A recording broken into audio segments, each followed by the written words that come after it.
virus ini itu jahat benar. Dia punya 1000 wajah. Dia bisa berkamuflase menjadi penyakit apa saja. Bisa seperti penyakit flu, bisa seperti penyakit tipes. Kadang-kadang gejalanya sama persis dengan penyakit demam berdarah. Kadang-kadang bahkan tidak bergejala. Please ikuti protokol pemerintah dengan baik. Pakai masker bukan sekedar pakai masker, tapi juga perhatikan kontaminasi silang. Dan kalau bisa pakai face shield, terutama kan cuci tangan, hand sanitizer.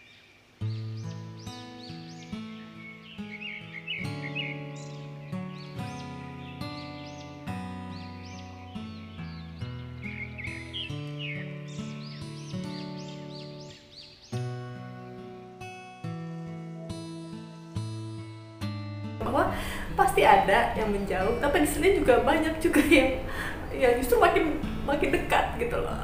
Banyak orang yang memberikan pengalaman tentang gejala atau pemahaman tentang COVID, tentang pengobatan dan sebagainya, tapi tidak banyak yang bercerita tentang proses koordinasi yang harus dilakukan.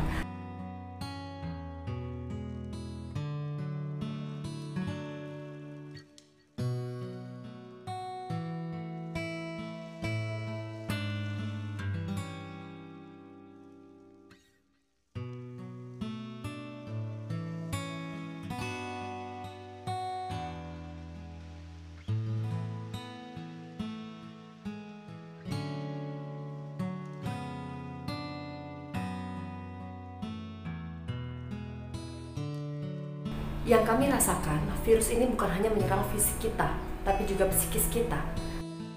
Yang namanya COVID itu sangat-sangat menyakitkan dari semua segi, terutama segi psikologis. Saya kalau cerita ini ingat 5 anak gadain tangan di swab, nangis saya selalu dan fotoin tangannya. Assalamualaikum warahmatullahi wabarakatuh. Hai Mams, apa kabar? Masih bersama saya Mamicha dari channel Mamicha Stories.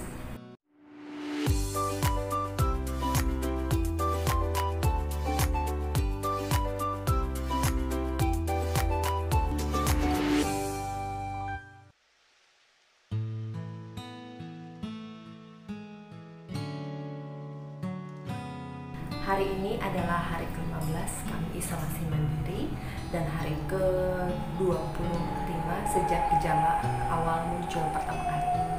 Awalnya kami juga ragu untuk menceritakan pengalaman kami gitu, karena banyaknya stigma negatif yang beredar di masyarakat, di pemberitaan ada orang yang dikucilkan, di pemberitaan ada keluarga yang nggak boleh bersentuhan lagi walaupun kondisinya sudah sehat gitu. Tapi makin kesini kami pikir, yang pertama yang kami terima itu ternyata banyak juga yang mendukung, banyak juga yang mensupport walaupun sudah tahu kondisi kami gitu. Banyak juga yang memberikan dukungan, baik doa, perhatian maupun dukungan material dalam bentuk makanan, support, menanyakan kabar terus menerus. Itu sumber kekuatan bagi kami gitu, bahwa pasti ada yang menjauh, tapi di sini juga banyak juga yang justru makin dekat gitu loh, walaupun secara fisik kita membatasi diri gitu ya. Terus yang kedua, kenapa kami memutuskan untuk menceritakan ini? Banyak orang yang memberikan pengalaman tentang gejala atau pemahaman tentang COVID, tentang pengobatan dan sebagainya, tapi tidak banyak yang bercerita tentang proses koordinasi yang harus dilakukan. Nah, di sini saya di part kedua ini saya akan fokus menceritakan siapa saja pihak-pihak yang kami hubungi, pihak terkait yang harus kami lapor, kepada siapa kami harus telepon dan sebagainya, wawancara dengan siapa saja. Nah, di part ini saya akan fokus tentang itu. Semoga bisa bermanfaat untuk teman-teman di luar sana yang mengalami hal serupa tapi bingung harus lapor ke siapa. Oke, cerita saya mulai dari hari pertama kami dinyatakan positif dan hari pertama kami menjalani isolasi mandiri. Jadi melanjutkan video yang sebelumnya, setelah papi kita jemput pulang dari rumah sakit, siang itu kami juga mendapat hasil keluar jam 10 pagi bahwa kami positif. Akhirnya kami siapin rumah yang tadinya kosong itu, kami bersihkan, kami kondisikan supaya bisa ditempati dengan nyaman. Lalu sore harinya untuk memastikan kondisi saya dan suami dan papi, maka kami putuskan untuk pergi ke RSUD terdekat yang memang RSUD untuk merujukan COVID. Di sana kami ceritakan kronologisnya. Setelah itu tenaga medis dengan APD lengkap mendatangi kami karena kami masih di dalam mobil, tapi masih dalam mobil, jadi itu kayak drive-thru gitu, kayak darurat gitu khusus COVID itu ya. Nah di situ kami diperiksa tekanan darah, diwawancara sedikit, dan saturasi oksigen. Jadi kayak alat yang tempel di jari untuk mengukur saturasi oksigen alias kadar oksigen dalam darah kita. Itu untuk memantau. Kalau nggak salah normalnya tuh 90 sampai 190 udah termasuk rendah gitu ya. Nah kami bertiga tuh saturasi oksigennya 94, jadi agak rendah tapi masih batas wajar. Nah begitu mau konsultasi dengan dokternya dikatakan di situ bahwa di situ rumah sakit sedang penuh. Jadi kalau mau diperiksa dengan lebih intens bisa ke rumah sakit rujukan COVID yang lain, yaitu RSU Provinsi, Rumah Sakit Provinsi di Banten. Nah akhirnya dari sana sore sampai maghrib kita langsung ke RS Provinsi. Sampai sana ada IGD khusus pasien COVID. Nah di sana kami diperiksa semua kondisi saya secara umum, kondisi suami dan kondisi papi. Itu lebih intens lagi pemeriksaan. Jadi ada ambil darah, ada reaktif ulang, ada EKG, tes EKG dan sebagainya. Kondisi saya dan suami dan papi itu dipantau gitu. Intinya sih kita periksa lagi tuh untuk memastikan kondisi kami bertiga apakah memungkinkan untuk isolasi mandiri. Setelah keluar hasilnya itu kita dari sore ya berangkat sampai jam 8, jam setengah 9 gitulah. EKG saya dan suami bagus, saturasi saya dan suami bagus, hasil darahnya relatif wajar. Saya nggak bilang bagus, tapi wajar lah, masih wajar.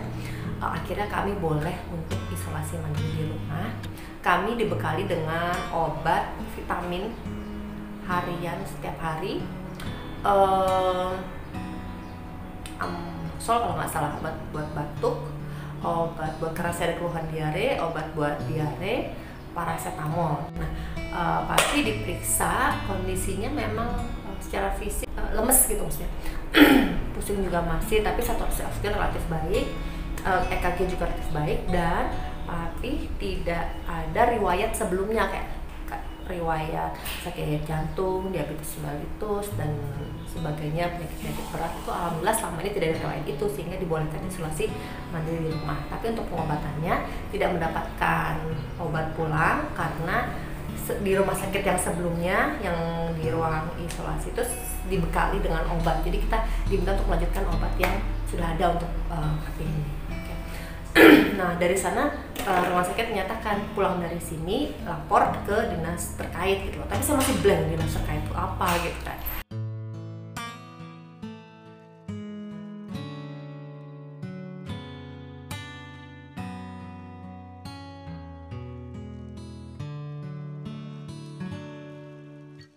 Nah hari berikutnya, hari Kamis pagi itu tiba-tiba ada yang menghubungi kakak saya. Kan kami udah pisah rumah nih. Kakak saya tanya, kok ada yang nanya ya, mau konfirmasi kondisi papa saya dan suami. Kami juga nggak tahu, kita belum hubungin siapa-siapa, tiba-tiba ditelepon gitu loh. Ternyata dari puskesmas di lokasi setempat gitu loh. Nah puskesmas dapat info dari rumah sakit kami yang pertama, rumah sakit swasta, tempat saya periksa, tempat saya suami periksa, dan tempat papi dirawat di ruang isolasi itu. Mereka yang langsung menghubungi ke dinas terkait dan menghubungi ke puskesmas. Saat puskesmas menghubungi kami, itu mulai deh seharian saya nggak istirahat, telepon nggak berhenti berdering. Jadi intinya puskesmas mau memantau kondisi kami. Jadi ditanyakan riwayat perjalanan, riwayat penyakit, awalnya gejala yang dirasakan seperti apa, terus habis pergi dari mana saja, terus bertemu dengan siapa saja. Kita diwawancara gitu loh. Dia memang ada kayak form tertulis gitu dan kita mengisi itu, tapi karena kita tidak bisa bertemu dan kebetulan pihak puskesmas saat mau survei pun, kan saya pikirnya gini loh, kita kan udah positif gitu. Kalau pada saat survei kan otomatis dengan APD lengkap. Secara psikis takutnya papi ngelihat ada ambulan ke rumah, ada orang datang dengan APD lengkap tuh kan kayaknya bikin drop gitu ya. Jadi boleh nggak kalau lewat telepon aja. Alhamdulillah sih orang puskesmas sangat kooperatif gitu, sangat membantu juga gitu. Oh nggak apa-apa, jadi mereka mengisikan form dari hasil wawancara kami dan kita juga WhatsAppan terus. Jadi kronologisnya keluhan seperti apa tuh kami ceritakan lewat WhatsApp gitu. Dan saat itu memang diminta untuk kita harus melaporkan kepada RT, RW dan pihak lain gitu kan. Cuma ada keraguan gini, itu dia, kami ada rasa takut gitu loh, belum berani untuk menceritakan itu gitu kan. Tapi karena dipikir-pikir, diskusi lagi dengan keluarga, demi kebaikan bersama, tetap harus menceritakannya. Alhamdulillah dalam proses koordinasi ini kami dibantu juga oleh kakak ipar, membantu untuk koordinasi dengan pihak kecamatan terkait, lalu ke kepala puskesmasnya, sehingga proses itu Allah lancarkan sekali gitu. Terus kami juga bilang jujur aja gitu, bilang ke pihak puskesmas bahwa kami mohon tolong kalau menyampaikan puskesmas setelah koordinasi dengan pihak RT atau RW setempat, mohon jangan sampai menimbulkan ketakutan terhadap warga yang lain gitu loh. Saya ingin menceritakan sesuatu ya. Jadi kita kan selama ini kan sering dengar cerita tentang COVID dari TV, dari internet gitu ya. Jadi ada ketakutan tersendiri gitu loh. Takutnya nanti kalau begitu puskesmas tahu ada orang dari puskesmas datang pakai ambulans, pakai APD lengkap, itu kan jangankan tetangga, kita sendiri juga takut gitu kan. Apalagi tetangga yang melihat dari luar gitu. Itu kami takut, itu yang pertama. Terus yang kedua kami juga takut kalau misalnya akan adanya penolakan dari warga. Berita-berita kan ada yang diusir dari lingkungannya dan sebagainya. Saat kami mengalami langsung, ternyata yang kami alami, puskesmas mengatakan selama pasien dan keluarga pasien bisa kooperatif, bisa bekerja sama dengan baik, bisa mengikuti arahan, patuh pada protokol, itu tidak dilakukan gitu loh. Jadi penjemputan paksa dengan ambulan, dengan APD yang sampai manggil polisi segala itu terjadi karena adanya penolakan dari pihak pasien dan keluarga yang tidak melapor lah, yang kabur dari rumah sakit lah, yang nggak mau berobat lah, seperti itu. Jadi selama kita mengikuti arahan dari rumah sakit, insya Allah itu tidak terjadi gitu loh.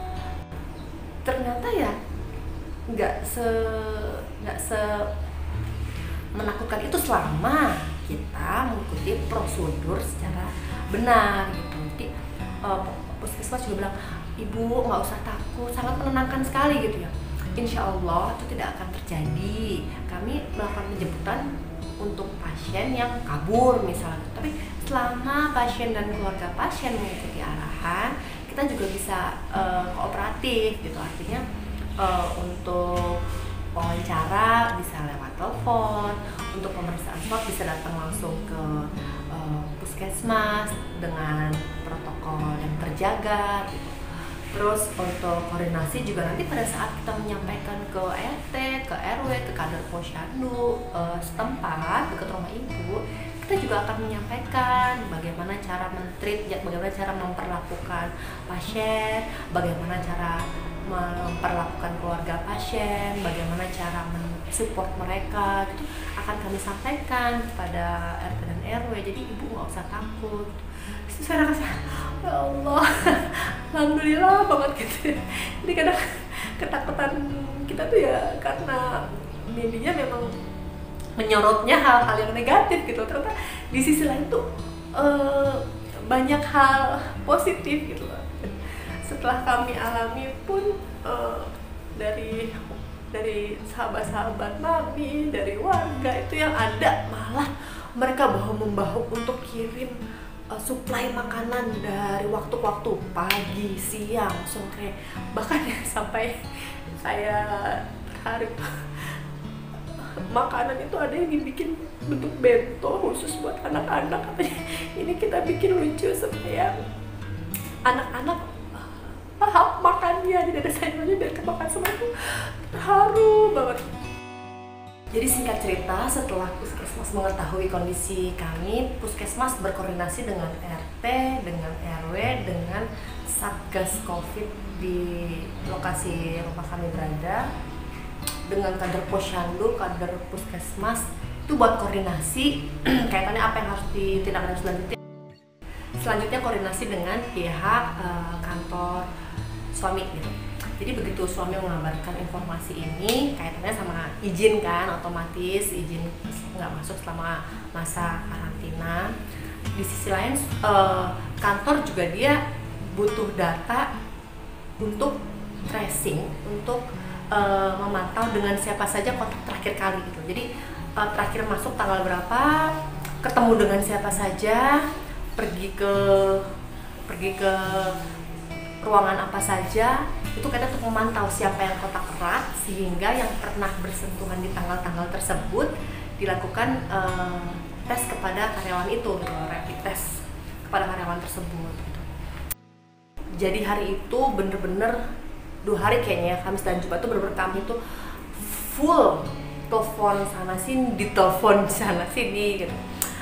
Terus koordinasi mengabarkan, memberikan info-info yang dibutuhkan, misalnya kayak fotokopi kartu keluarga, KTP dan sebagainya. Oh iya, ada satu hal yang mau saya ceritakan di sini mengenai biaya pengobatan. Ini yang banyak jadi pertanyaan gitu. Jadi kalau ada pasien yang berobat ke rumah sakit, walaupun rumah sakit swasta gitu ya, tapi yang mengarah ke COVID, walaupun awalnya dia biaya dengan biaya sendiri ataupun dengan BPJS, itu langsung diambil alih oleh pemerintah. Jadi di struk pembayaran itu tulisannya yang menanggung adalah Kementerian Kesehatan Republik Indonesia, alias free ya, kita nggak bayar apa-apa. Jadi nggak usah takut dengan biayanya, itu semua ditanggung oleh pemerintah.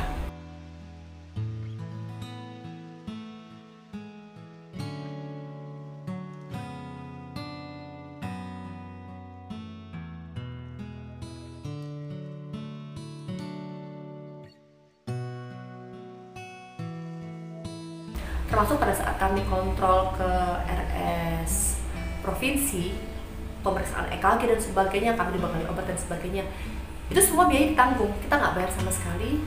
Pada saat Papi periksa juga nggak bayar sama sekali. Terus bahkan setelah koordinasi dengan pihak Puskesmas kan, Puskesmas menyatakan keluarga yang sehat nih, kayak anak-anak, mami, kakak gitu, tetap harus dilakukan proses pemeriksaan swab.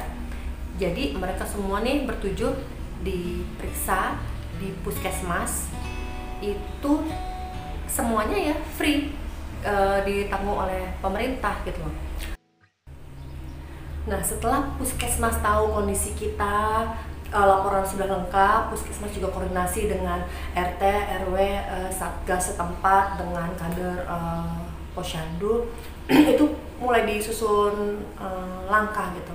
Nah, yang hebatnya, alhamdulillah kami memiliki RT RW yang solid, kompak gitu loh. Sampai kami tuh seringnya nggak tahu gitu siapa yang ngirim tuh, sampai kami nggak tahu. Jadi makanan ada yang dicampurin di pagar, buah, snack, cemilan, susu. Masya Allah ya, pada baik-baik banget gitu. Terus akhirnya mereka menyusun strategi gitu, dibikin jadwal buat harian gitu. Siapa yang ngirim biar gak bentrok gitu ya, biar gak mubazir juga gitu.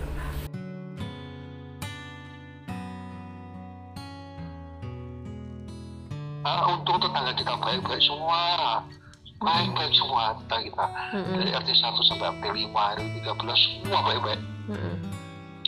Semoga Allah menurunkan rezeki untuk mereka, menurunkan berkah untuk mereka, menurunkan kesehatan untuk mereka. Yang kami rasakan, virus ini bukan hanya menyerang fisik kita, tapi juga psikis kita. Karena pas setelah mengetahui kondisi kami positif, kita juga akan merasa takut untuk cerita kepada orang lain, takut dijauhi, takut terhadap penyakit itu sendiri, gitu kan.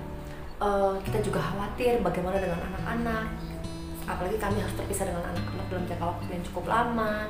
Kita juga khawatir bagaimana untuk makan setiap waktunya, bagaimana kita nggak boleh keluar rumah, tapi kan kita kebutuhan jalan terus, bagaimana memenuhi kebutuhan itu, gitu loh. Jadi sementara sebaik-baiknya obat untuk melawan virus adalah imunitas diri, pikiran harus tetap positif, makan yang bergizi, banyak minum, hati yang bahagia, gitu kan. Jadi ya support dari lingkungan itu sangat-sangat berpengaruh sekali buat kami gitu, dari lingkungan terdekat, dari keluarga besar, dari sahabat, dari tetangga, dan dari pihak-pihak yang lain tuh bahkan hanya segera menanyakan kabar itu sangat berarti gitu loh untuk meningkatkan semangat kita kembali.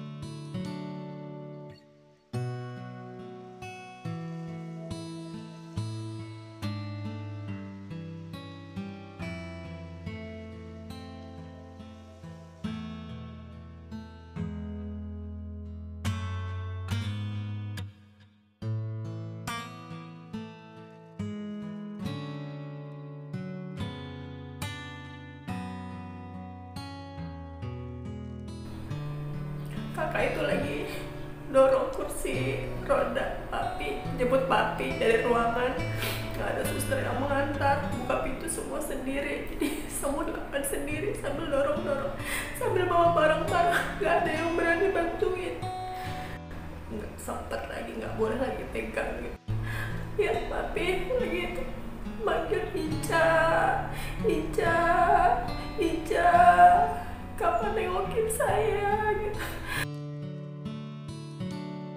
Nah, di video selanjutnya, di part yang ketiga, saya akan khusus membahas COVID dari sudut pandang yang berbeda.